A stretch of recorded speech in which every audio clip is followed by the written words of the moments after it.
جب بھی کوئی سی آفت آئے، بارش اگر اس طرح ہو کہ بارش نقصان دہ ثابت ہونے لگے یا سیلابوں سے ہلاکت کا اندیشہ پیدا ہو جائے تو اذان جو ہے نا وہ دینی چاہیے۔ یہ کوئی بھی اس طرح کی وبا پھیلے، کوئی بلا آئے، اذان سے فائدہ ہوتا ہے، اس سے اذان جو ہے یہ مستحب ہے۔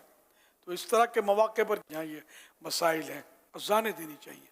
گھروں میں سے اذان دیں، آپ گلیوں میں اذان دیں، اللہ کا نام ہی تو لینا، اللہ کا نام لیں گے، اس کے محبوب کا نام لیں گے، جس کی برکت سے انشاءاللہ یہ آفتیں ٹلیں گی۔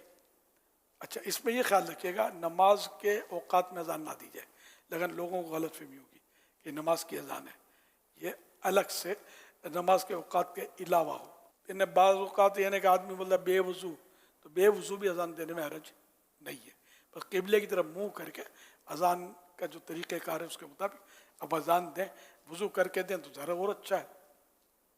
بچے بھی اذان دیں جو اذان دے سکتے ہیں، عورتیں آواز سے اذان نہیں دے سکتی، دوسرے مرد غیر مردوں تک آواز پہنچے گی، تو اس لیے ہم عورتوں کو تو مطلقاً اس کو منع کرتے کہ اذان نہ دیں، اسلامی بہنیں نہ دیں، اسلامی بھائی اذانیں دیں۔ اللہ کرے گا اذانیں چاروں طرف جب گونجنی شروع ہوں گی تو انشاءاللہ اس کی برکت سے یہ آفت ٹلے گی انشاءاللہ الکریم۔